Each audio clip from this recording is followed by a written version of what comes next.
Hello, hello. Salut. Ça fait vieux, hein?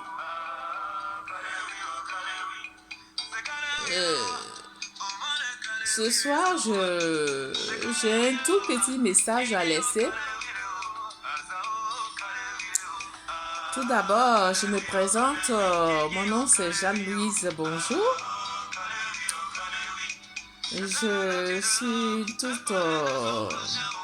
une petite activiste de youtubeur qui essaie de parler de la réconciliation de son pays, de la Côte d'Ivoire. Donc, ce soir, je viens vers vous pour parler un peu des choses vraiment qui rendent triste la politique ivoirienne et aussi la population ivoirienne qui est beaucoup attristée par la politique actuelle. Donc, je salue toutes mes sœurs qui se trouvent en Côte d'Ivoire et mes frères aussi qui se trouvent en Côte d'Ivoire. Je vous dis bonsoir et je vous demande vraiment de tenir bon parce que chaque chose a une fin. Donc, tenez bon, tenez bon, tenez bon. Ne baissez pas les bras. Voilà. Ce qui est sûr, en 2020, il y aura un changement. Voilà, un changement. Et voilà, c'est ce que je sais. Bon, ben, je viens ce soir pour pouvoir vraiment dire un peu mon petit mécontentement vers la politique ivoirienne qui ne propage pas la réconciliation, surtout les personnes qui sont à la tête du pouvoir en ce moment, qui essayent vraiment de ne même pas considérer les partis politiques d'opposants, qui essayent vraiment de ne même pas avoir de communication logique, de justice et de loi avec ces partis opposants. Ils s'appuient sur leur pouvoir pour pouvoir vraiment s'aimer vraiment toute discorde d'injustice. Et là, c'est pas bien. Aujourd'hui, je viens vers la population ivoirienne. Pour pouvoir vous dire, il est temps maintenant que toute la population ivoirienne de la Côte d'Ivoire essaye vraiment de dire stop. Stop à la politique d'injustice. Stop à la politique sans loi. Stop à la politique immature. Stop à la politique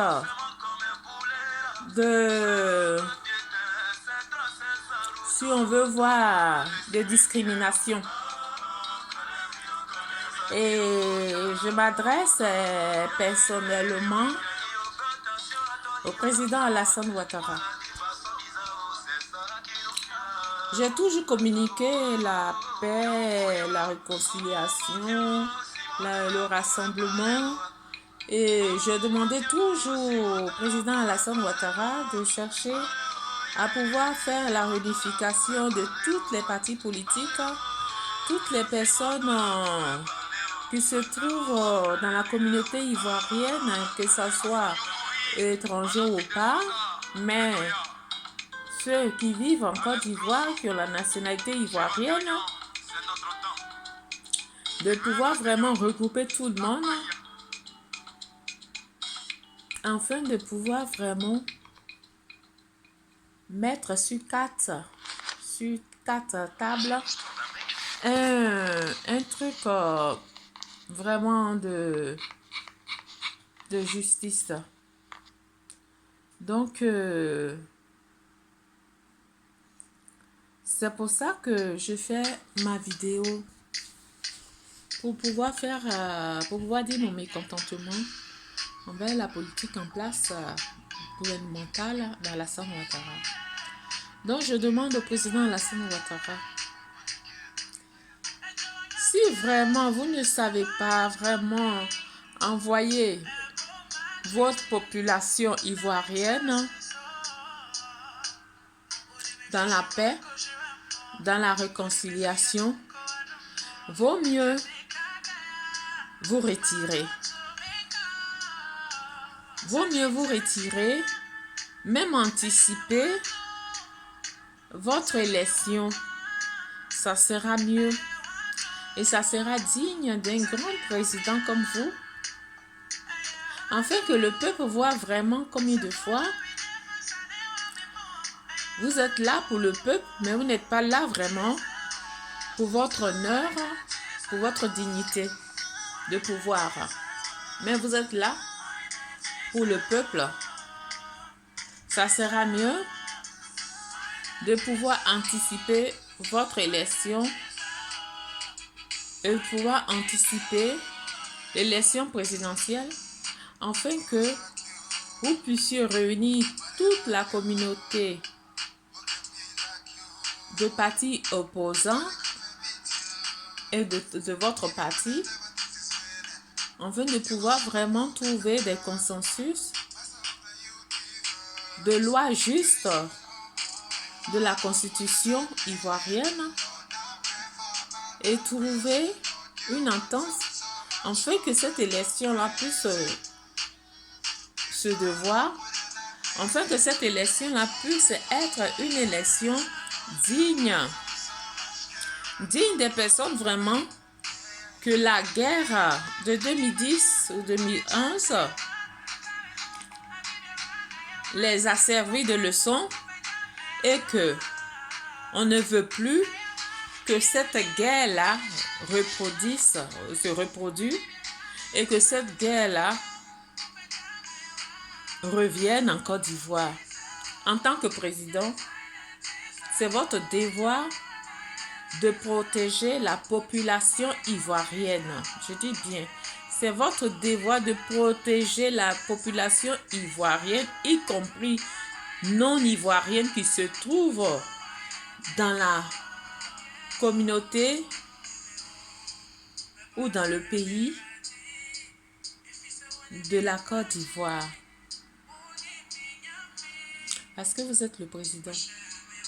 Donc, s'il y arrive un président qui n'est pas en mesure de pouvoir vraiment satisfaire sa population, de pouvoir vraiment calmer sa population, de pouvoir vraiment dialoguer, à ne pas dialoguer avec sa population, ce président-là, s'il aime son pays, c'est mieux qu'il se retire.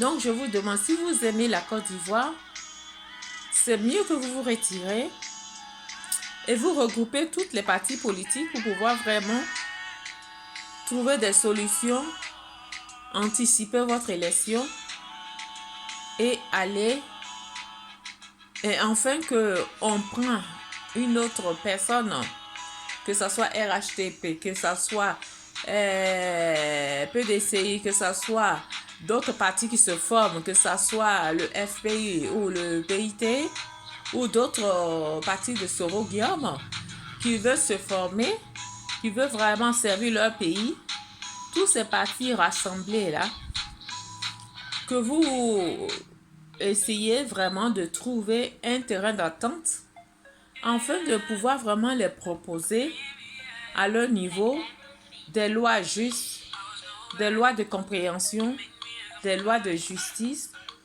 des lois de droit et de respect pour la population et pour la Côte d'Ivoire. Moi, je ne Côté Loire, vous êtes mieux placé que moi. Mais moi, je suis pour une activiste qui défend son pays parce que je fais partie de cette population très pauvre. Cette population qui se réveille à 5 heures du matin, qui cherche sa, sa, sa devise, qui cherche son jour, afin de pouvoir trouver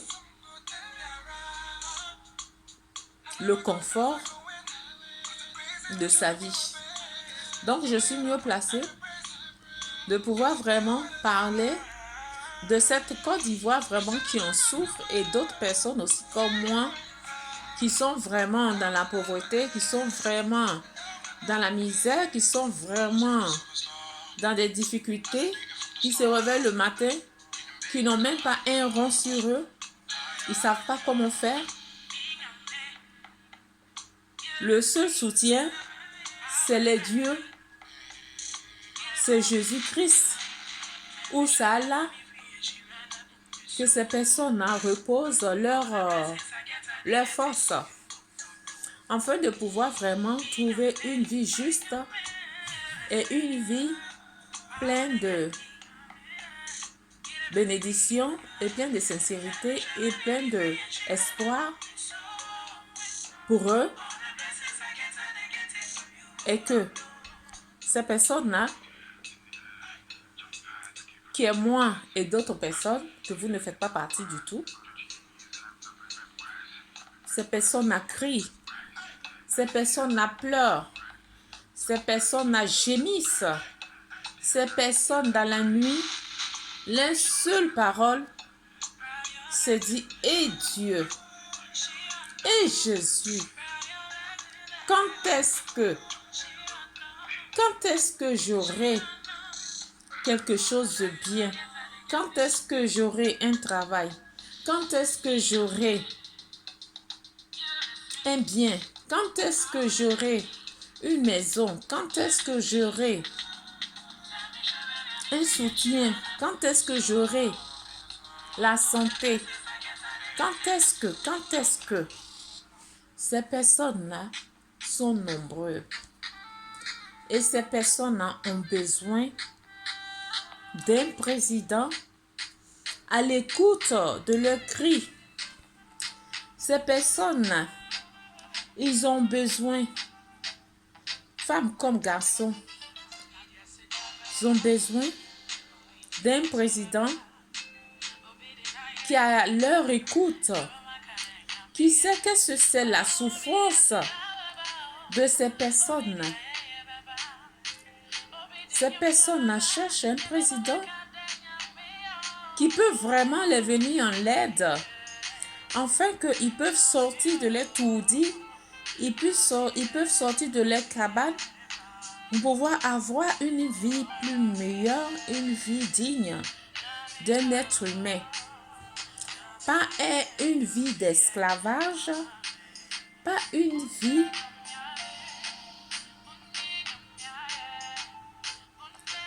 de, je ne sais pas quoi dire,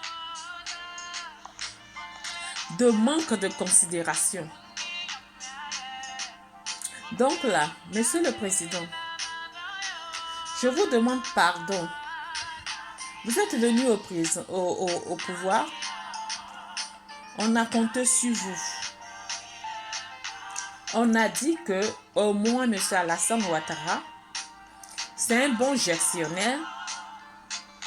Quand il va venir, il va pouvoir partager le gâteau à la juste mesure pour tout le monde, et que tout le monde aura sa part de gâteau, afin que personne ne reste dans des cris de faim, dans des cris de douleur de santé, dans des cris d'orientation universitaire ou primaire. On dit, ah, C'était comme si vous étiez un demi-dieu. Donc là, Monsieur Soro Guillaume a combattu parce que vous l'avez fait croire que vous pouvez vraiment trouver des solutions à la Côte d'Ivoire qui se divisait d'ethnie, de quoi que ce soit. Mais lui aussi, il n'a pas pu être patient, M. Soro Guillaume. Il vous a suivi aveuglement. Il vous a suivi sans chercher à comprendre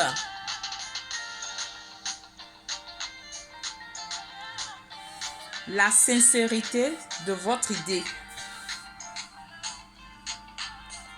S'il savait que votre idée allait envoyer aujourd'hui cette division qui était autrefois, il allait réfléchir plusieurs fois, M. Soro Guillaume, avant de embrasser la carrière politique de désordre, de guerre, de discrimination, je ne sais pas quoi. Je pense que quand on veut aller à une élection présidentielle, la guerre ne sert à rien. Parce que quand on commence par la guerre, on finit par la guerre.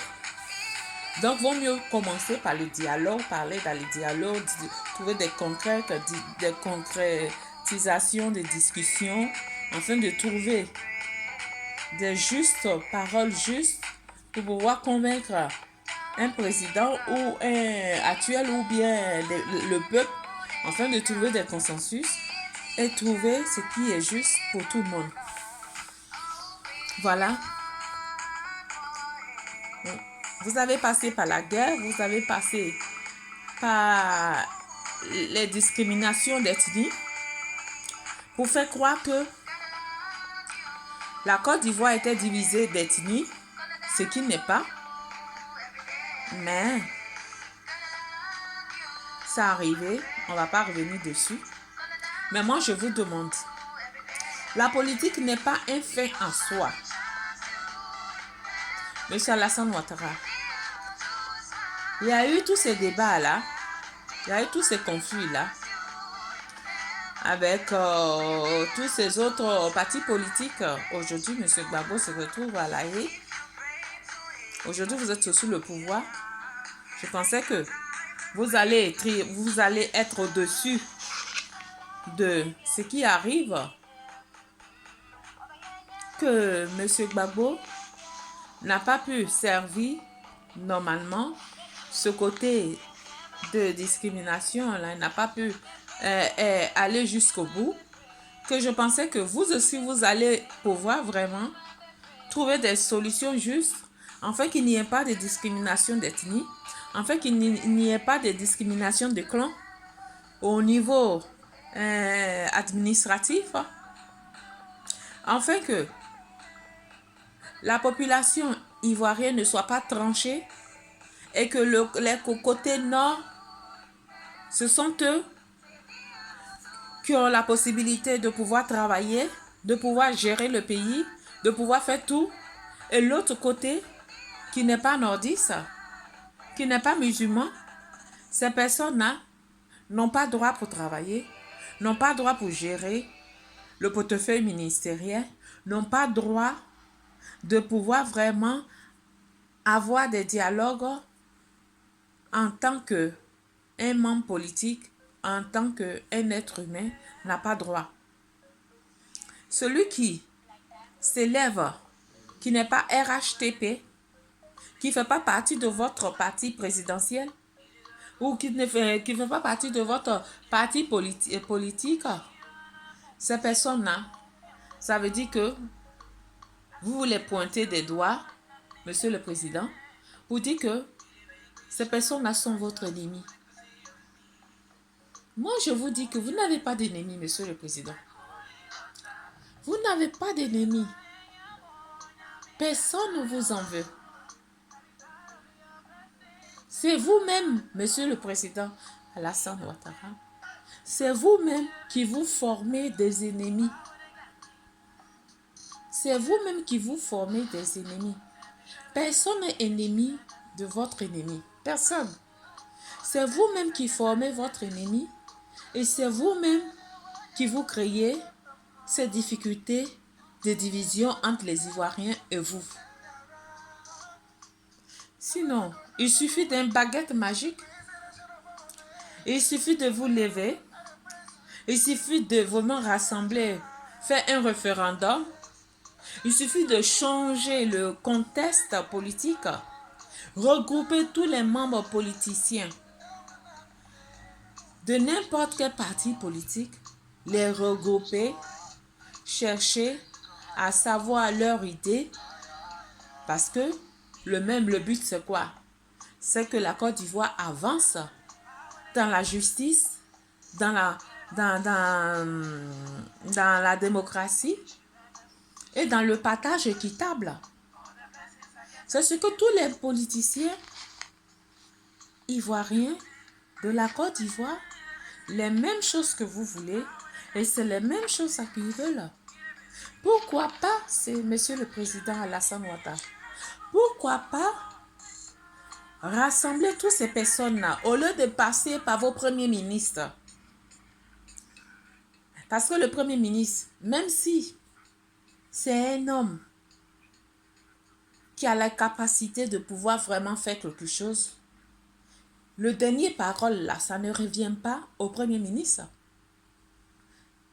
Le dernier parole là, la dernière parole, c'est vous, Alassane Ouattara, c'est vous le président Alassane Ouattara, c'est vous qui allez trancher la dernière parole. Le Premier ministre, il ne va pas le faire. Parce que il est là simplement comme un objet. Il est là simplement comme un instrument pour pouvoir travailler. Pour pouvoir travailler, mais la décision, c'est vous le président. Parce que vous ne donnez pas la possibilité à tout un membre de ton parti ou de votre parti de pouvoir conclure ou de pouvoir prendre une décision sans votre accord. Vous êtes à la fois président, vous êtes à la fois ministre, vous êtes à la fois directeur, vous êtes à la fois enseignant, vous êtes à la fois chose. Donc tous ces 40 babas, Ali Baba là, qui vous suivent là, ces personnes-là, ils aggravent aussi leur situation parce qu'ils font croire que ils détiennent les monopoles de la décision.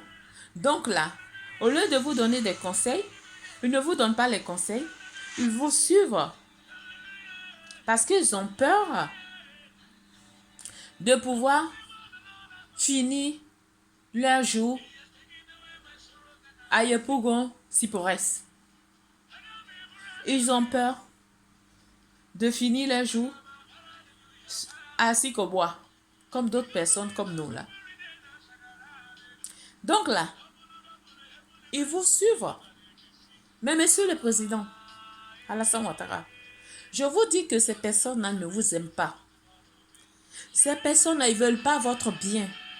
Parce que moi, en tant que ministre, en tant que président, en tant que ministre ou bien d'un parti, en tant que ministre d'un ministère qui gère, par exemple, ministre de Finances, mais ministre de, je ne sais pas moi, d'éducation, si je vois que ce qui ne va pas dans mon école ou dans mes trucs administratifs, je vais chercher à écouter d'abord les enseignants.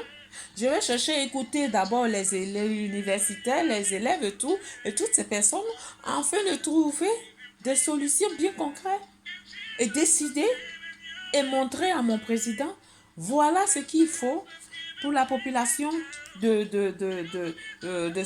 population universitaire, les élèves universitaires ou les enseignants. Si vous êtes d'accord, Monsieur le Président, voilà ça qui peut amener dans l'école ivoirienne dans une entreprise mieux fructifiée sans avoir mon intérêt personnel, je vais suggérer ça à mon président. Si mon président trouve que c'est bon, il le fait. Si mon président trouve qu'il n'est pas bon, qu'il me dit non, je vais lui demander pourquoi il me dit non, parce que moi je suis bien placée. Il n'est pas enseignant, il n'est pas chose. Moi je suis bien placée, même si je suis ministre. J'ai cette fonction, j'ai déjà fait ça. Je suis bien placée pour pouvoir dire à mon président, le convaincre que voilà, il faut pour le bien de la population, il faut le bien pour les enseignants et tout, trouver des solutions bien concrètes. Mais toutes ces personnes que vous avez nommées là, moi je suis pas là à l'école. Donc là, je suis pas là à l'école. Mais, si tu es là à l'école là, je l'ai fait ça. Si j'étais président à votre place là, je n'allais pas amener mes enseignants dans la rue. Je n'allais pas amener mes députés dans la rue. Je n'allais pas amener qui que ce soit dans la rue pour gréver. J'allais trouver des solutions. Même si c'est dur, j'allais trouver des solutions. Je n'allais pas prendre la police pour pouvoir les manipuler ou les frapper. Et les policiers qui sont robots, qui vivent sur le dos de la corruption, ils ne cherchent pas à comprendre. Ils voient aussi la situation, même si on dit on est policier. On est là pour la population. On n'est pas là pour pouvoir frapper sa population comme si c'était des objets, des animaux. Mais bref, ce côté-là, je vais venir une autre fois dessus. Donc, je demande au président, si vous n'arrivez pas à écouter les personnes que vous nommez et les personnes que vous nommez à la tête comme ministre, comme député, comme directeur, et que ces personnes-là, peut-être qu'on vous fait des comptes rendus et vous tenez pas, ou alors vous dites oui et ces personnes-là, ce sont eux qui font les mauvaises gestions, ce sont eux qui font les mauvaises gouvernances. Vous n'êtes pas obligé de les garder. Vous n'êtes pas obligé de les garder. Si vous les gardez, vous les maintenez là, qui sèment la désordre, et que la population, et que la santé va mal, que l'université va mal, et que tout va mal, ça veut dire que quelque part, vous êtes fautif. Ça veut dire que quelque part, monsieur le président, vous êtes fautif. Vous ne faites pas bien votre travail. Ce sont des mascarades comme on appelle, tu vas écouter, tu vas sur RTI, on te parle vraiment de ces milliards d'argent, milliards ici, investissement par-ci, investissement par-là. Mais s'il faut investir avec des crédits, des tonnes, des milliards de crédits, et que demain vous partez, et que ça est sur le dos de nouveau président qui va venir là, ça ne sert à rien. Ça veut dire que vous amenez votre pays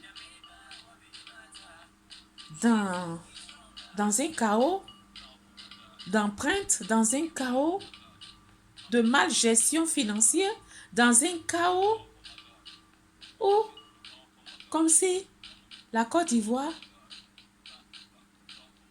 on signe sa arrêt de mort à d'autres investisseurs étrangers. Prenez ça, faites ce que vous voulez de ce pays. Moi, je m'en vais. Je vous donne ça. Donc, le président qui va venir là, ça, c'est son problème. S'il réussit à s'en sortir, je tire mon chapeau. Comme ça, on va voir que ils ont laissé un président qu'on devait le garder pour 50 ans. Mais si vous réfléchissez comme ça, si M. Alassane Ouattara, si vous réfléchissez comme ça, pour pouvoir endetter la Côte d'Ivoire dans cette situation-là, et que si un autre président vient, il ne va pas pouvoir vraiment s'en sortir, c'est que vous n'aimez pas la Côte d'Ivoire, c'est que vous n'aimez pas le pays, c'est que vous n'aimez pas comme on appelle, toutes ces personnes qui se trouvent en Côte d'Ivoire, les Ivoiriens. c'est que vous-même, vous ne vous aimez pas. Parce que la Côte d'Ivoire vous a donné une richesse. La Côte d'Ivoire vous a donné une richesse inestimable que vous avez multiplié des milliards. Si on compte aujourd'hui, parmi les milliardaires, là, vous faites partie de ces personnes-là. Donc, ça veut dire que vous n'avez pas besoin vraiment d'être président. Vous n'avez pas besoin. Maintenant, si vous voulez la gloire, les éloges, ces éloges-là, ça doit être bien fait. Il faut que vous la méritez. Il faut que vous la méritez. Il faut que vraiment vous faites comprendre à la population ivoirienne que vous n'êtes pas là pour amasser des tonnes de milliards, pour mettre dans votre poche parce que vous n'avez pas besoin, vous avez l'argent. Mais vous êtes là pour le travail, pour la communication, pour le dialogue, pour la paix, pour l'amour, pour la Côte d'Ivoire, pour l'amour, pour vous-même et pour vos enfants. Parce que, Monsieur le Président Alassane Ouattara, je m'adresse à vous particulièrement parce que là, je parle comme si je parlais à mon frère, à mon père, à mon oncle, à mon grand-père. Je m'adresse à vous particulièrement comme si, ou comme à mon mari. Oui. Tout, à mon père, à ma mère, à ma grand-mère, à mon grand-père, à mon papa et même à mon mari, supposons. Donc, c'est pour dire que vous représentez, si vous voulez des éloges, vous voulez la gloire, vous voulez l'honneur, parce que vous n'avez pas besoin d'argent. C'est seulement la dignité, l'honneur que vous voulez, le prestige. Pour dire, c'est lui, c'est Alassane, c'est Ouattara. Si c'est ça, il faut le faire bien.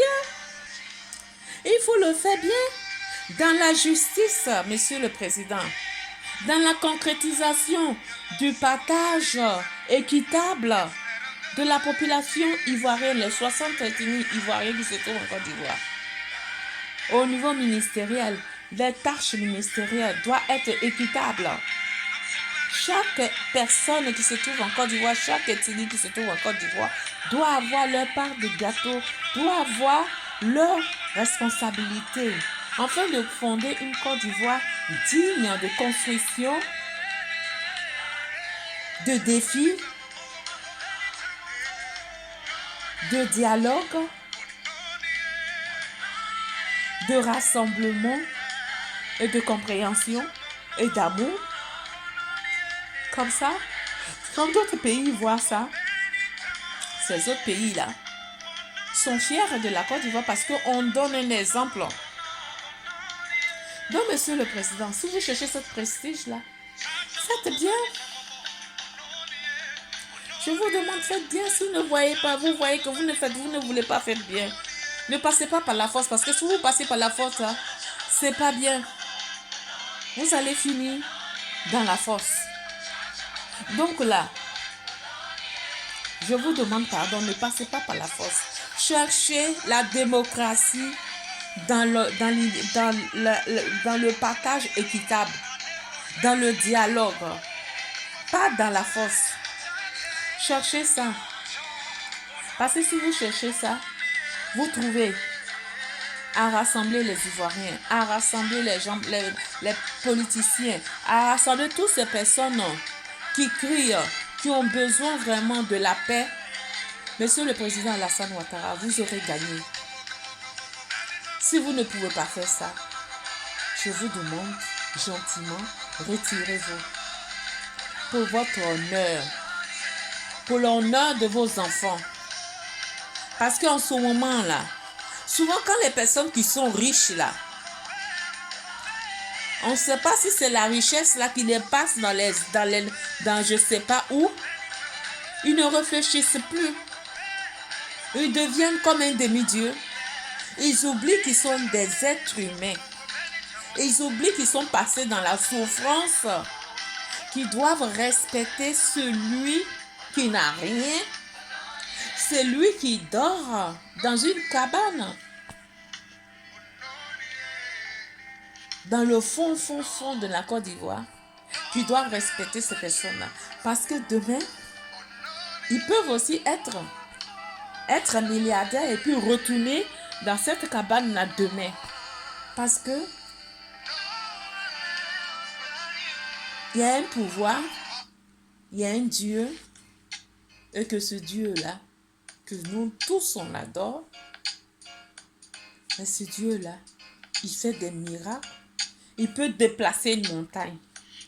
Il peut déplacer une personne pauvre qui peut être dans la cabane et casser sa cabane et construire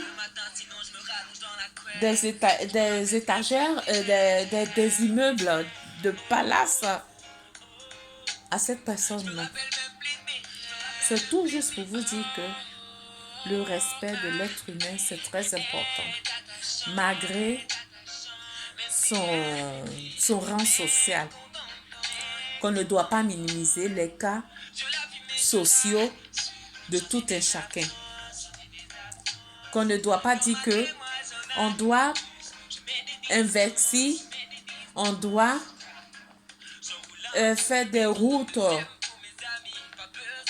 des routes, j'ai oublié le nom, mais on doit faire les infrastructures de ce pays et puis laisser la population dans une situation incroyable, mourir de faim, mourir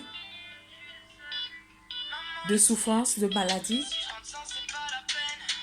et qu'on fait ces infrastructures-là sans penser à la population plus bas, chercher à trouver, pas dire que remplir les poches des investisseurs étrangers, les enrichir, et que votre population reste dans la pauvreté. Ça sert à rien. Ça sert à rien, Monsieur le Président. Ça veut dire que la population t'a voté ou ces populations comptent sur vous afin de pouvoir vraiment trouver des solutions bien concrètes à leurs sujets, à leurs problèmes, à leur misère, en sortie de leur misère. Non. Vous venez au pouvoir, vous arrangez plus les personnes qui ont plus d'argent et ceux qui n'ont pas d'argent, débrouillez-vous, allez-y vous faire foutre. Vous m'avez déjà élu. Moi, je vais m'amortir à ce pouvoir-là. On ne va pas me déloger. Je vais m'amasser beaucoup d'argent. Je vais enrichir aussi les investisseurs étrangers qui viennent là. Comme ça, on aura toujours l'emprise sur la population qui ne pourra même pas se lever pour manger, qui ne pourra même pas se lever pour courir, qui ne pourra même pas se lever, même aller payer quoi que ce soit pour pouvoir se soigner. Et nous, quand on est content, on les donne les miettes. Quand on n'est pas content, on les serre la ceinture. La preuve, les mêmes choses que les États occidentaux font aux politiciens africains, aux présidents africains, et que